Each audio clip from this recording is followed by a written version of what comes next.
Hello, and welcome to an episode of Dude Like Dude. You're here with your hosts. Oh wait, Do I usually go first? Hold up, let me redo. I think I usually go first. Yeah. Hello, and welcome to another episode of Dude Like Dude. You're here with your host, Lily. And Alexa. I like that I sounded so questioning. Lily? Lily? Is that my name? Who is she? Who's She that doesn't girl? even go here. Yeah, I don't go. Who am I anymore? Where am I? I'm all alone in Omaha. Anyway. We are the void. Anywho, we are here to talk about a movie that's very near and dear to our hearts called Sorry to Bother You, which I think might be the best prequel to BoJack Horseman I've ever seen. Oh my god, you're right. Oh my god, that had like layers of realization. Because like my first was like, oh yeah, everyone's pretty depressed in that show. I was like, fuck. I've been saying that since I left the theater. Like, okay, straight up, so spoilers. Yeah, this is just they're turning people into fucking horses. This is the hardest double down of a film I've ever seen. Oh my god. It like starts wild and like I didn't think it could swerve harder. But it swerved and then still doubled down. Like it was already going really hard and then it just, oh my god, it was very weird. And then it just owns it. It just fucking owns it. It's like, hey, we're talking about class, and now we're also talking about exploited people, and now we're talking about the plight of the goddamn horse people. You weren't ready for that, were you? And it's like, Riley, I was not ready for that. No one was ready, and that's exactly why we needed it right now. Because, like, damn, I feel like a lot of times people use surrealism to sort of sneak political themes, activism, socialism, things like that, to sneak it in. But this didn't sneak. It just went really hard.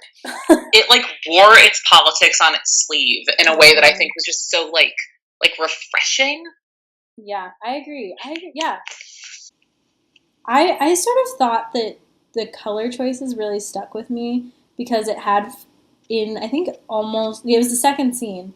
There were just constant colors of blue and gold. And that gold carried through to sort of represent like this warm, like sort of lush, luxe thing. And it sort of seemed to me that like that was sort of a goal.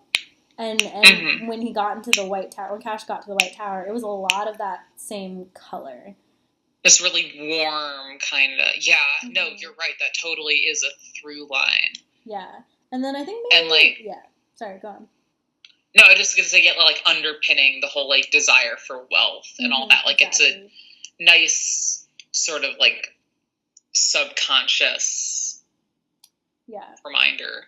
And I guess sort of adding, it basically was, like, for me, it could be summed up as the whole film being a psychedelic sort of comic book feeling. And there were a lot of scenes that I remember where it was sort of overly smoky and dingy and mysterious. Like, there were tassels all over the place.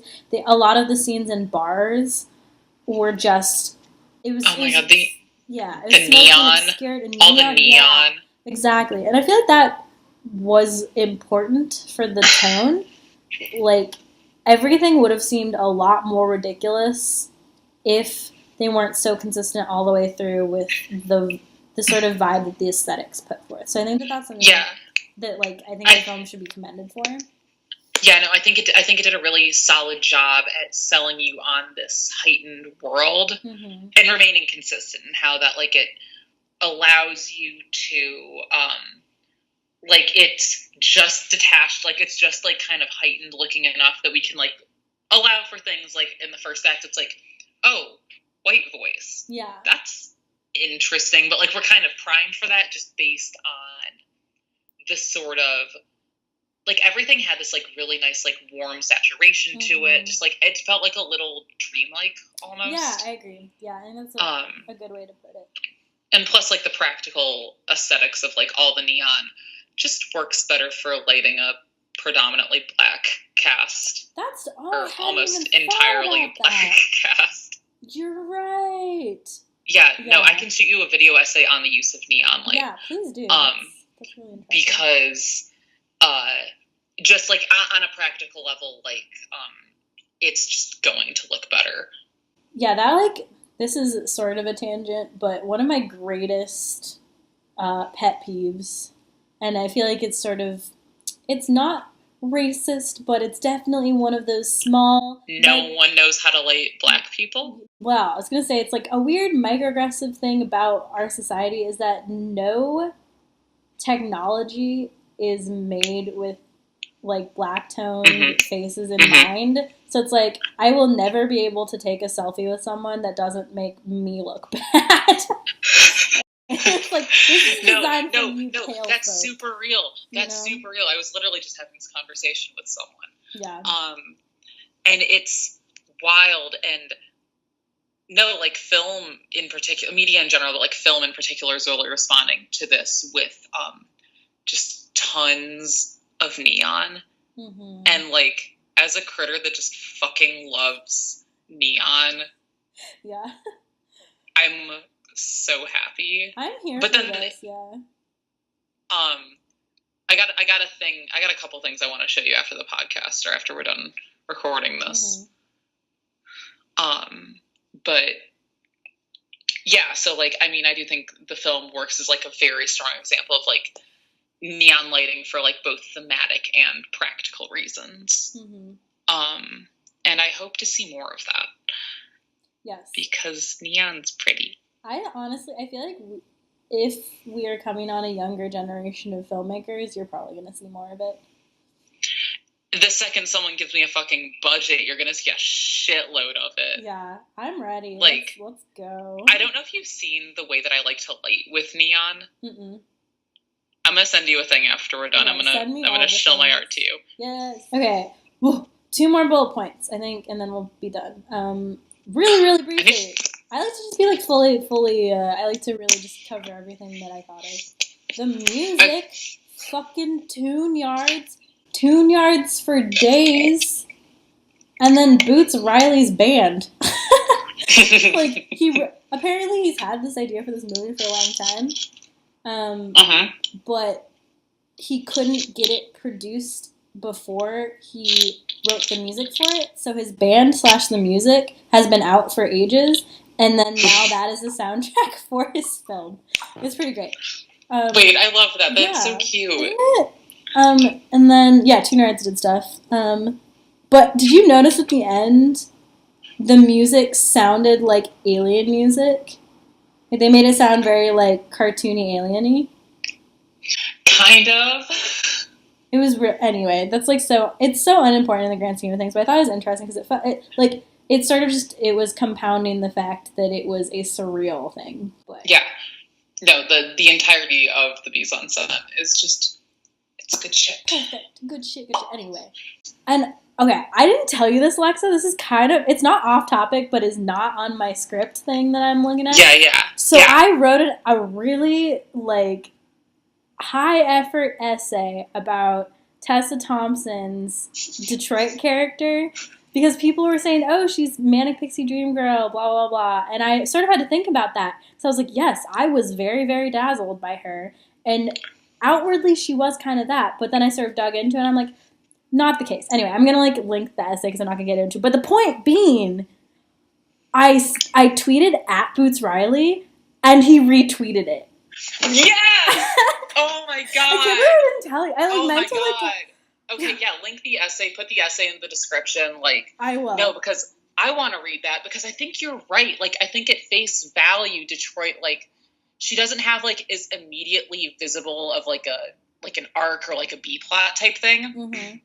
But she's a much more active agent in the story than I think, like, any sort of, like, Manic Pixie Dream Girl, esque like character really would be. Well, it's interesting because I think a lot of people took her as that because of her sort of fairy tale arc being dependent on Cash's narrative arc, and that's the problem that people were finding. But if you actually isolate, she's not dependent at all. She's there because she likes him. Mm-hmm. Also, you could have literally removed Cash from the entire film. And you technically would have had a full character arc of Detroit. Because she has this she thinks she knows who she is. She has a goal. She has an aim. Then you see that she has her own. She is problematic in her own way because she's selling out partially for this film. Like, you can't say she's not. Yeah. No, but she's doing it, like, actively. Mm-hmm. And then I would say that there's, like, a noble selling outness to it, maybe, but, like... But it's like you have that conflict, which Cash also has, but she has her own conflict. And then she has her own moment of being sort of a hero. She has her fall from grace, and then in the end, she settles back into the life that she wanted, which was a more calm life with Cash. Like, because it's a full circle thing, you know? Yeah, no, it mirrors Cash's arc. It's like, it's less immediately visibly sort of like dramatic and crazy, excuse me, but like it's there. And I feel like people just get distracted because Tessa's so beautiful, and the way she was dressed obviously made her seem kind of like, oh, I'm so flighty and artsy, but it's like, you gotta look beyond it. Yeah, no, and like, so the one thing that I will say is I think the film could have stood to have another like female character. Yeah. I think that if the union organizing dude, if he would have been a woman and we keep everything else the same. I had not thought about that. That would have been really interesting because that also sorry, I was gonna say the sort of fighting over Detroit kind of pulled away from that. her. That felt weird. That felt weird. It was a little weird. But okay, because part of me is like, oh, do I want it selling out? Like, do I want like a cheap lesbian moment? Would that have been cheap though? I don't know if it would have been cheap. Part of me is just like, I want more gays. Yeah, well, I mean, God damn it, the gays deserve it. Right? Like, excuse me, I'm sorry, Tessa Thompson's beautiful. Just give her queer roles, please and thank you, Amen. True. But, okay, so yeah, I guess we can talk a little bit about the character. The guy's name was Squeeze. That was why I couldn't, it just wasn't with me. Squeeze, my man. Squeeze the socialist. Okay, yeah, so we were talking about him being a woman / possibly a lesbian. So, I think, we keep we make Squeeze a lesbian. Okay, also just, like, having a lesbian named Squeeze would be a lot. But, this movie's already a lot, though, so you're just compounding it, like, whatever. No, but we make Squeeze a lesbian have this sort of, like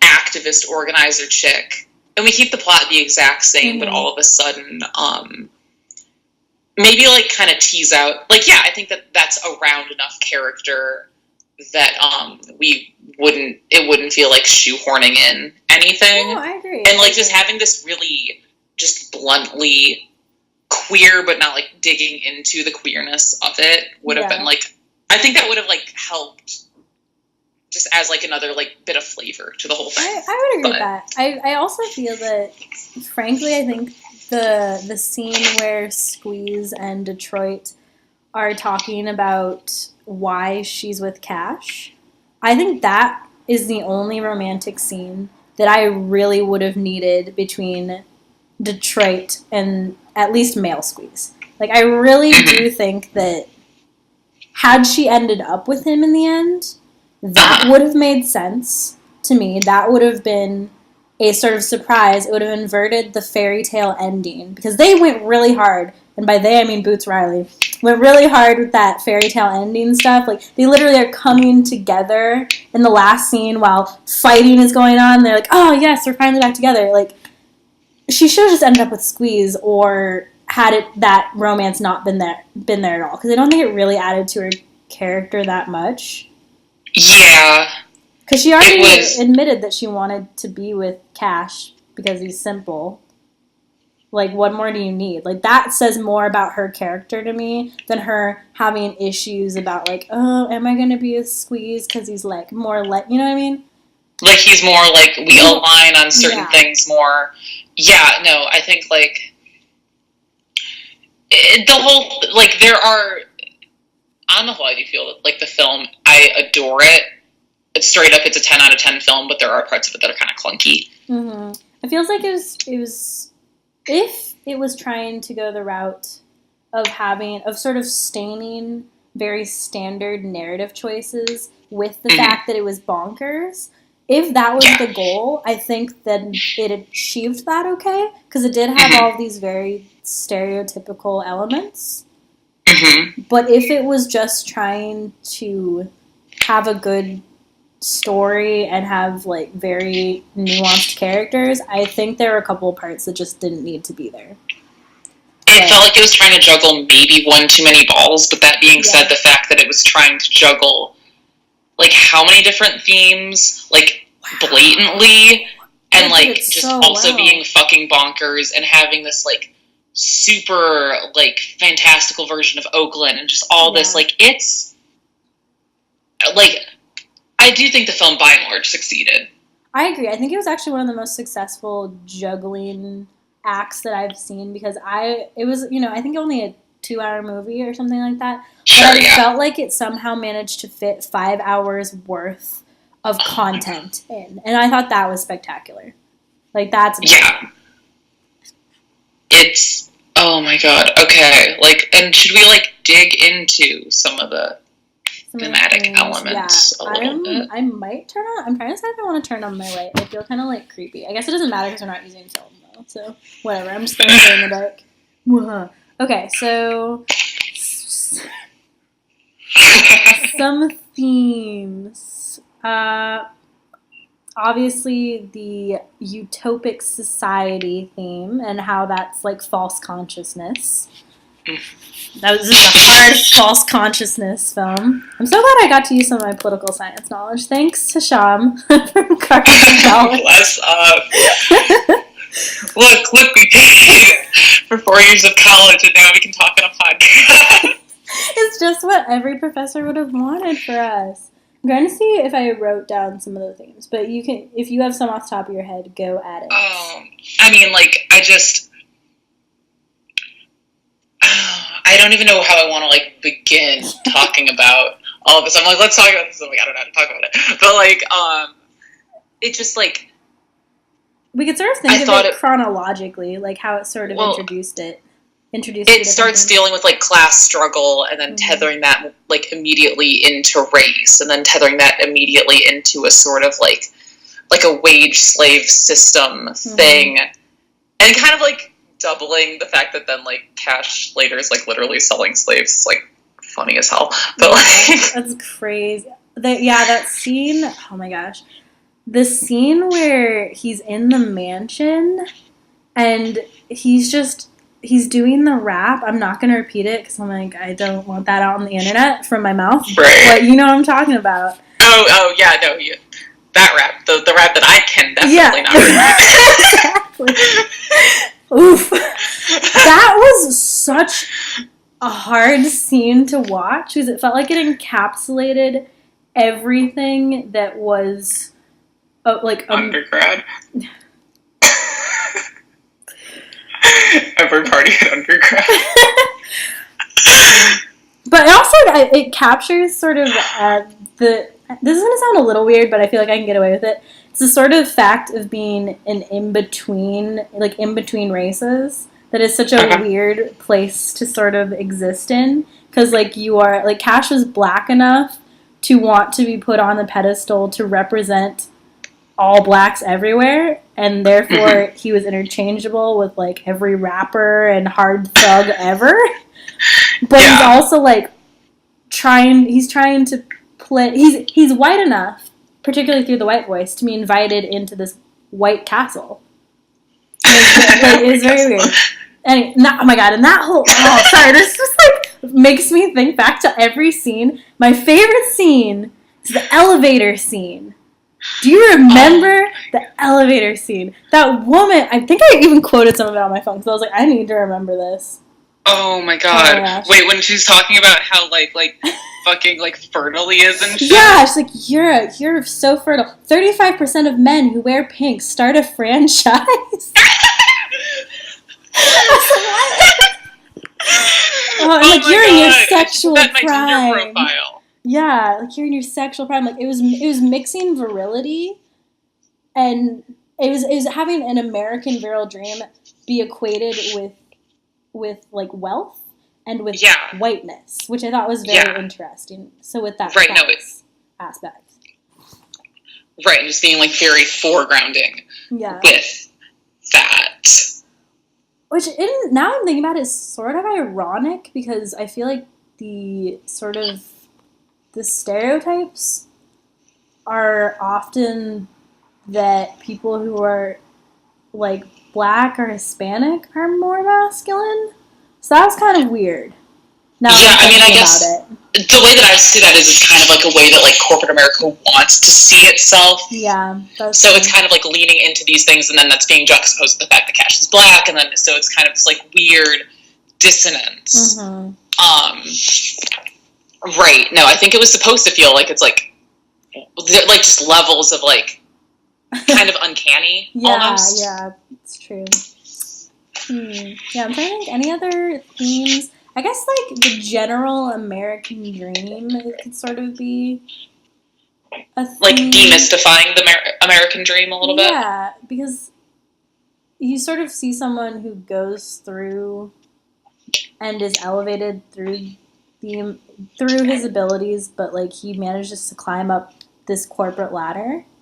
And then, in the end, he just returns more or less with a couple of, extra gadgets and whatever. He returns to where he came from, and that made him happier. And I feel like that's often sort of a theme. Like, the American dream isn't real. Right. I mean, though that is also totally undone in the last 30 seconds of the film. Oh my god, you're right.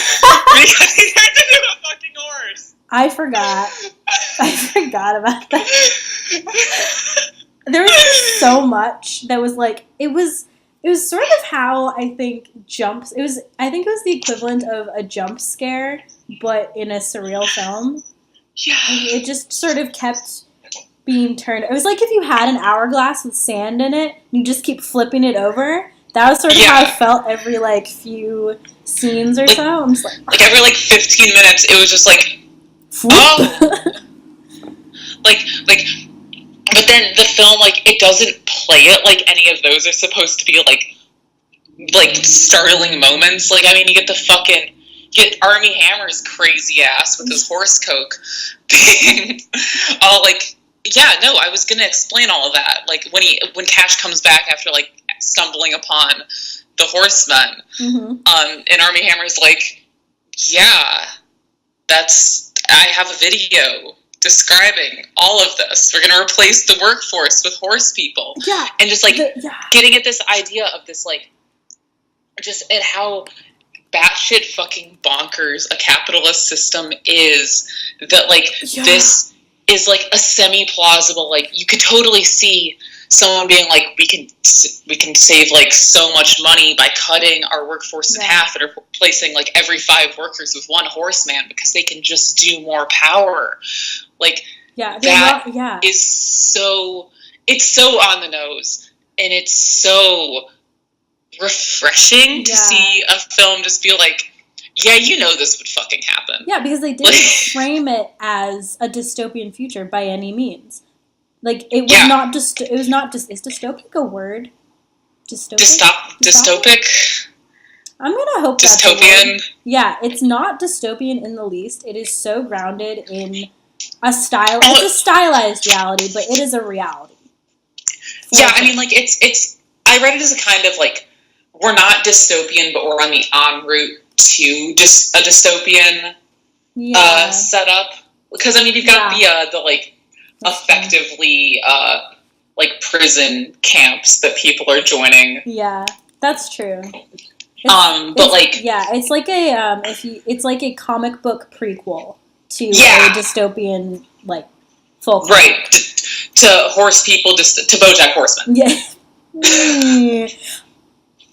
Honestly, I wouldn't mind living in a world like that. With horse people? I would love horse people. And, like, Princess Carolyn's, and anyway. I'm depressed enough. Yeah, we'd all fit in. Everyone who just graduated from college would fit in just fine. Oh my god, yeah. But, I was gonna say, the crazy part about you, when you were like, oh, it's really it's almost an acceptable premise, or it is an acceptable premise to turn people into horses, is when he goes on that show and is screaming about it being a horrible, monstrous thing, and then everyone turns around and it's like, okay, it's fine, yeah. And didn't they like? They had something where it's like on where he was like on talk shows, and Armie Hammer started immediately going on to talk shows after that, and everyone just it like publicized the whole thing. Yeah, and it's like, oh, this is great. Yeah, no, that's what it's like looking on fucking Twitter now, where it's like the goddamn president's just screaming about shit, and we're like, shouldn't we be alarmed? Yeah, but then they're like, nah, freedom of speech. Let's have him on our talk show. Anyway, I'm not going to get into that. Oh, my God. But speaking of Armie I'm Hammer... gonna at some point, but... We gotta, we'll roll into it. We'll get there. Uh-huh.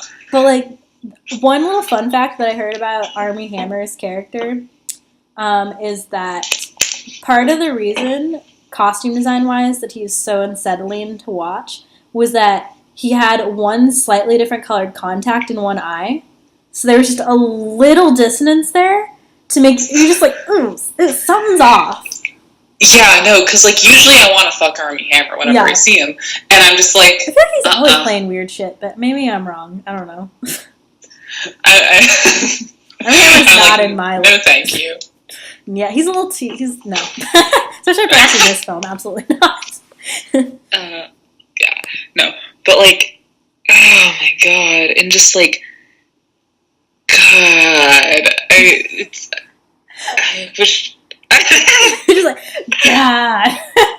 I'm thinking about the movie. I'm not thinking about Armie Hammer, I promise. You know, the Kanye song? It's just like, God. God. God. God. God. Thinking about this song. Anyway. Oh my God. No, but just the set design is so cute, and okay.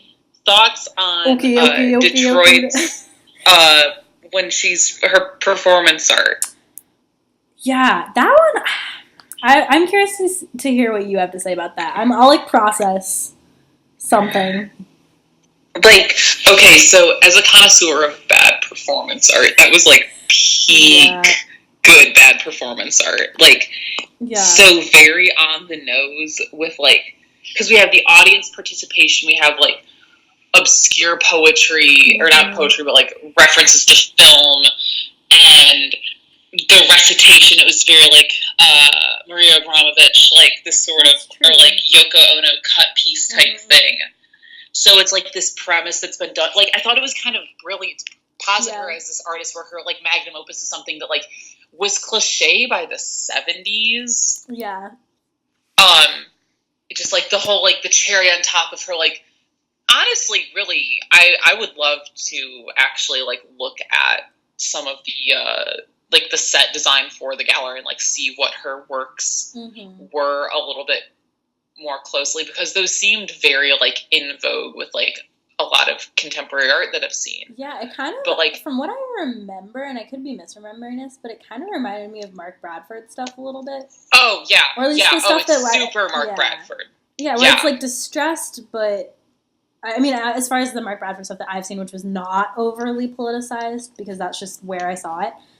It was sort of that, where hers didn't seem overly aggressive, which sort of actually didn't seem in line with her character, but it seemed, there was a presence to all of her works, and the sort of mix of found objects and this reliance on craft within them. There's a very handmade quality to everything. So I think that I honestly want to kind of dig into that, not here, but in my own time. I'd love to look into where they were pulling from for that. That's true. But then to have her just do such a hard left into bad performance art. Yeah. I thought was her selling out is just as it's absurd on not nearly the same scale as all of Cash's everything, but it's just it felt very much she is just kind of another kid trying to figure out all of her shit. Exactly. I feel like she had her own transformation. Like, while Cash's is really obvious and physical, hers is also physical, but she's just presenting herself, like, as an art piece, you know?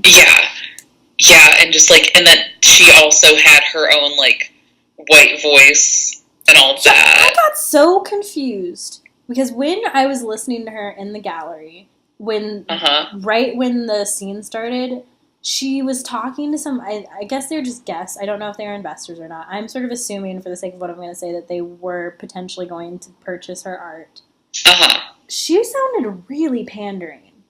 Like, she just sounded so meek and pleasant. And it did remind me in that moment of her white voice. Even in some ways more so than her performance was, which was really artificial and forced, and that it was a full accent. But she, like, I think she had her own moment of sort of being, like, pandering to the man, as it were. Oh, totally.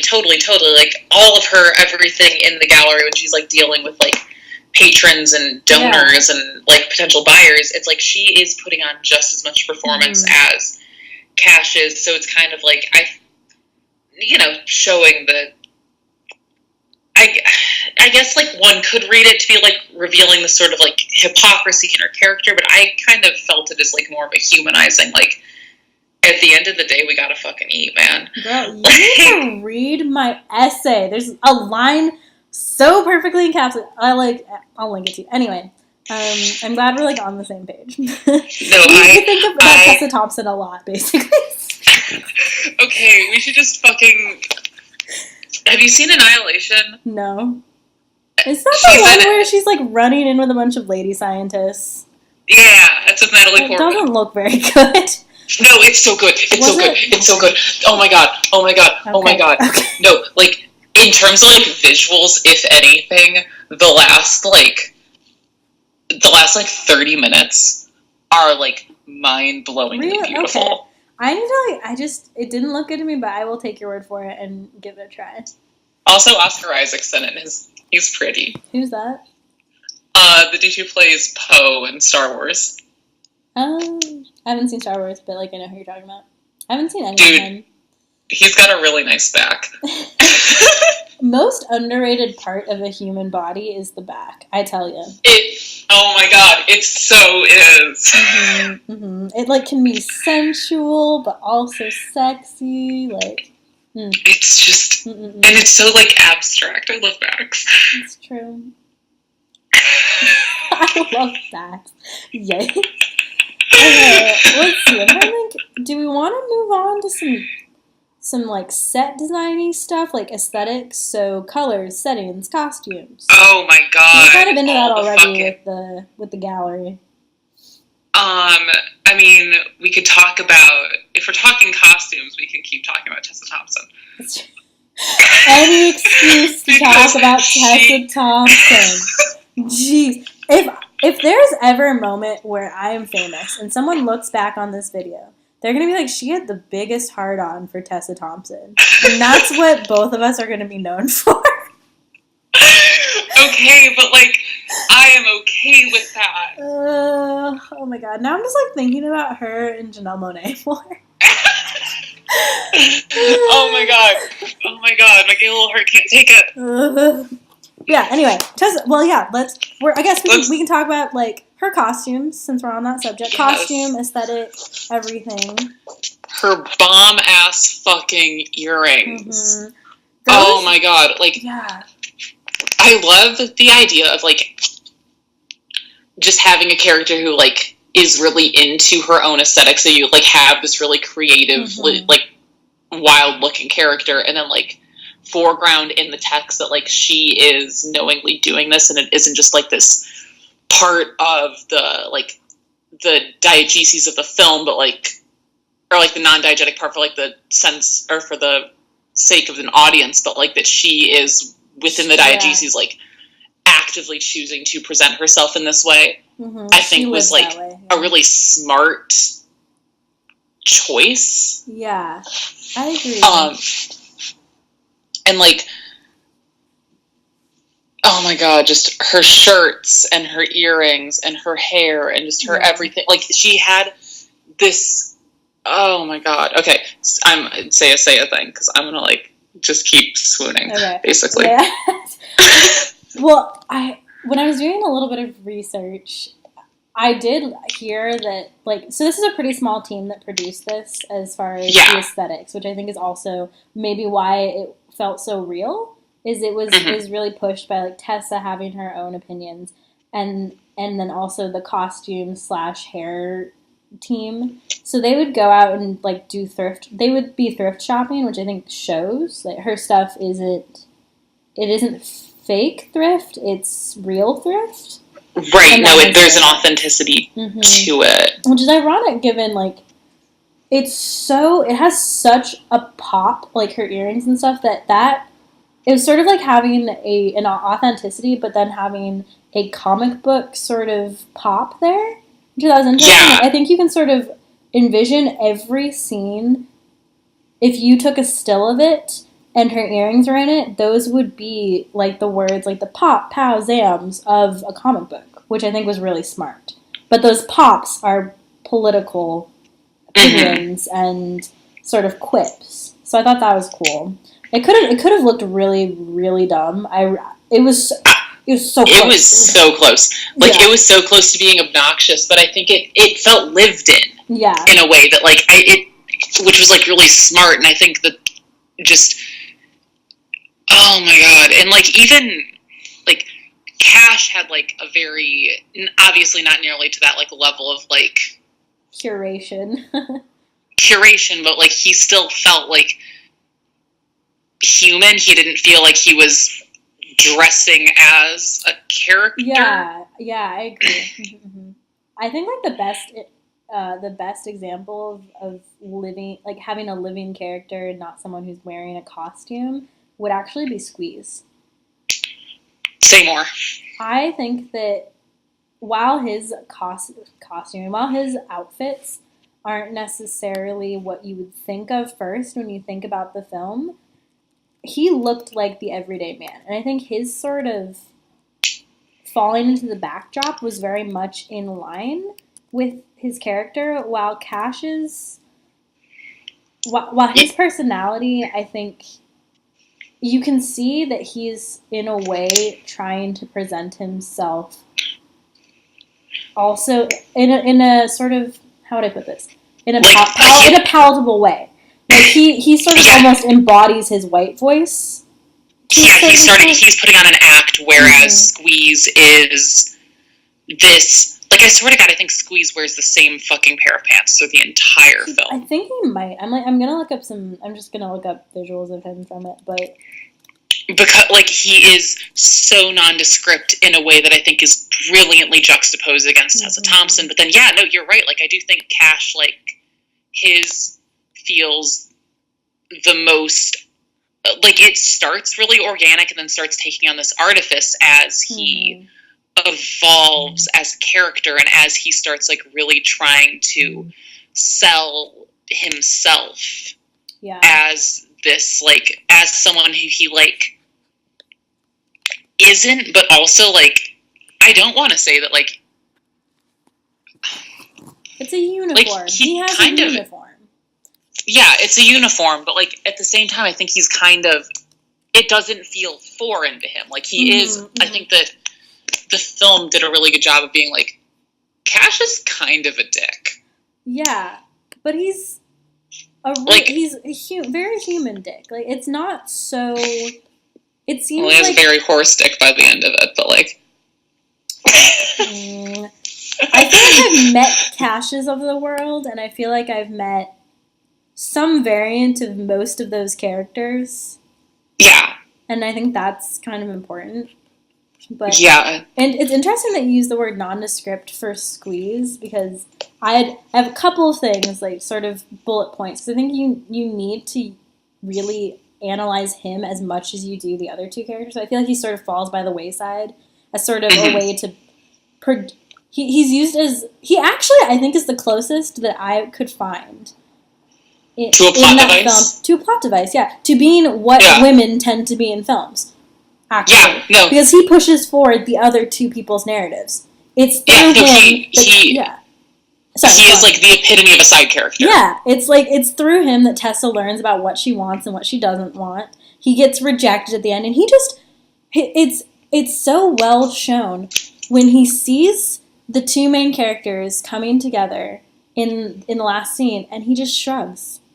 He's just like, it's meant to be, and he just like, he smiles. No, because he doesn't suck. He's like, all right. I also feel to a certain extent, though, that was sort of doing, I don't know, I feel like that's doing, this might be digging a little deep, but I feel like it's doing, like, Asian representation sort of a disservice. Okay, making him kind of, like, sexless. Yeah, because he clearly wasn't. I mean, he did, although, okay, there you go. When I was like, I wish that Detroit hadn't had that side thing with Squeeze, maybe that was actually benefiting Squeeze's character. And I just didn't see it. I don't know. Well, to me, that read as he's mature enough to be like, this isn't, like, because I don't think that he would feel uncomfortable getting drinks with the two of them. Yeah. Like, I don't think anything would be weird. Cash might make something weird, but, like, I don't think Squeeze would be the one to make it weird. That's true. I just feel like there's just sort of a trend of side characters being like that, and I don't know. I have to think about that a little bit more. I'm a little conflicted on that. No, I definitely see what you're saying. But if it's true to his character, then I don't know. Yeah. Right, like it felt earned, but I don't know if that doesn't mean it didn't. If it isn't kind of part of a larger trend that is kind of questionable, which is, like, again, why, like, if we were to replace Squeeze with lesbian Squeeze, there would also be some weird shit there. Yeah. I think just, I guess because it has a very fairy tale narrative arc, it's inevitable that's going to happen. So really, I guess my biggest beef is that the love triangle existed in the first place, and that Detroit ended up with Cash. She could have had neither. Because if it would have, I think that they should have just added a cute queer girl alongside the other two, and she winds up with her. Yeah, that also would have been fine. I mean, that's what you want all the time, though. More cute girls. Yes, no, give me more lesbians, please and thank you. Yeah. Oh, okay, one more little bullet point to Squeeze's character. This is a line that sort of stuck with me, and I don't really know what to make of it, but I thought I'd bring it up. When, I think he's talking to Cash's friend, his name eludes me at the moment, but the friend brings up the fact that Squeeze just moves around and starts shit, basically.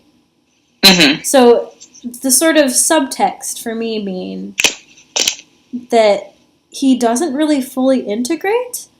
He riles up, but then he moves on. Which is sort of an interesting thing to say about social justice and social activism. Yeah. I think that, because the way that I read that is a critique of, like, someone who is more politically active, coming from someone who isn't as politically involved, like, that's what it looks like from the outside, rather than a more concrete reality of, like, I'm going to be bouncing around trying to see if I can change shit, and if things are impervious to change in that time, I'm not going to waste my own, like, energy trying to move the immovable. So, like, that's kind of trying to give his character a little bit of a benefit of the doubt, I think. No, I agree. I don't really think that necessarily casts a horrible light on Squeeze. I just thought that was an interesting thing to have been brought up at all. Because it was kind of a throwaway line, but... Right, especially because, we don't see any of that in action, so I can't really judge Squeeze's, any of his, alleged backstory against the text of the film, because in the text of the film, he seems to be a very good, yeah, like, organizer. Like, he very quickly gains the support of, like, all of his fellow coworkers to, like, stage a pretty elaborate strike. Yeah, that's true. And I think that, like, even, oh my god, just the way that the whole strike was shown, I thought was really beautiful, because it showed it working, and it showed the realities of, like, there will be backlash, it will be messy, all of this, and, like, just considering film to be a means of, like, promoting a potential world. Like, I thought that, like, if we're treating this film in and of itself as a sort of, like, act of political, like, dissensus. Okay, because this term, at least, like, in the way that I'm using it, is from Jacques Rancière's Dissensus on the politics of aesthetics. And he sets up this sort of dichotomy of politics and police early on in those, like, short little theses.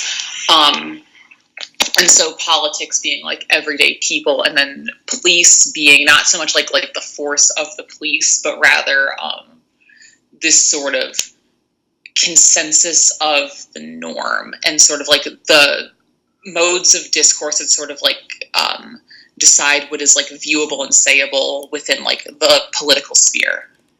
And so dissensus is an act working against the consensus, which is enforced by the police.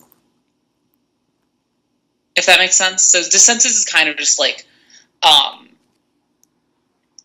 just going against trend with intent, and sort of, like, trying to reveal that which is not viewable or sayable by the politics. That makes sense. Okay. Does that like, yeah. Yeah, I think that's smooths it over. I had, like, a vague idea, but I wanted to be on the same page. So I'm a baby professor. Okay, back on topic. What was the topic? You were talking about dissensus as through Squeeze. Also, yay for an Asian being the voice and face of a revolution. That's kind of dope. Yeah. Like, yeah, no, I'm glad it wasn't a white guy. I'm frankly kind of glad it wasn't a black person, if only because they're holding every other sphere in that film. So I would have been chill if it was a black woman. You mean if it's Tessa Thompson? No, if it was the lesbian for Tessa Thompson to fall in love with. Oh man. So what if Squeeze was played by Janelle Monáe? I would weep. That would be too much star power. I think that the film just would have exploded. Probably. Yeah, no. I'm like mostly kidding. Yeah, okay. Oh, okay. Well, I'll move, and if you think of what you were talking about before, we can go back to it. Sorry, I'm kind of like driving this ship. No, you're driving it. You saw this film more recently than I have. It's true. My passion is strong and virile, in fact. Oh, are you in an elevator? Yes, always. Elevator straight to the top. Okay, I think we can talk a little bit about, like, in terms of dissensus, maybe the scales of revolution in this film? Because this just came to me, so it's not really fully fleshed out by any means, but, you know. No, okay. Because you have the small scale, because you liked the fact that Squeeze's revolution, I'm just going to call it that for the sake of differentiating from the greater horse people revolution. Squeeze's revolution is a lot more down to earth. It's really changing small things. It's community organizing. Yeah. Like at its very grassroots, it is directly impacting maybe only like 50 people. Yeah. It's a microcosm. Who work at a call center. Yeah. It's a microcosm that arguably could cause greater change, but it really is on a small scale. And then you have this greater, what's the word I'm looking for? It's like a greater problem, a greater... like social upheaval. Exactly. That's coming in with horse people. And that's something that the way that it's being framed as being solved or the type of revolution that it is completely different from the solutions that you see put in place for the smaller one, which I think is interesting because also the greater horse people revolution seems to me to be much more racially driven. So I was going to say, no, it's one's an economic revolution and the other's a social revolution. Like, and they're very clearly coded as such. Yes. And I think it's interesting.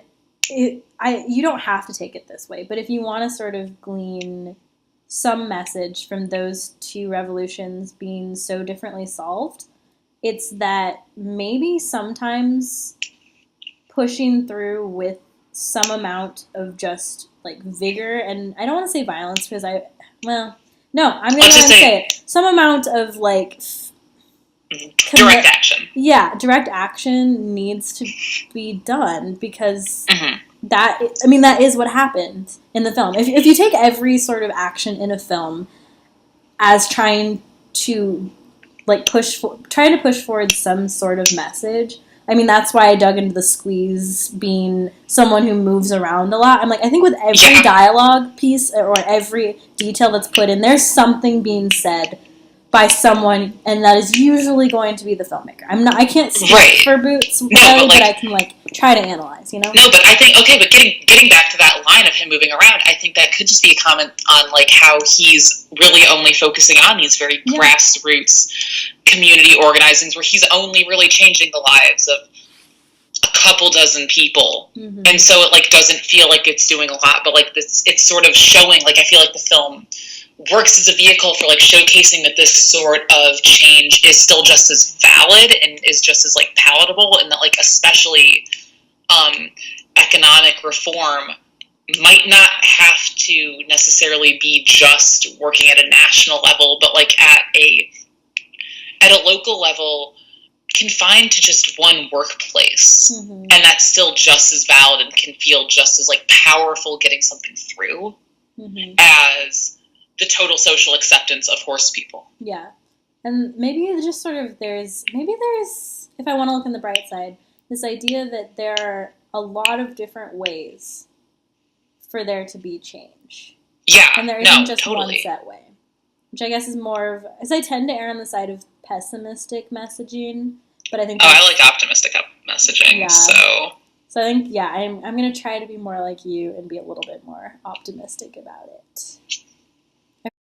Yes. Okay, I'm going to call us almost done. I do want to end with a quote from the film that I think really encapsulates what this film has to offer and what we should take from it. And that quote is, "When faced with a problem with no solution, people just get used to the problem."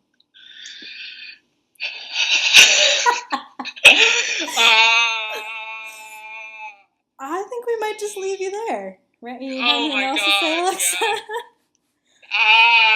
Yep, that is this film. Right. Sometimes we have horse people and we're just okay. Yep.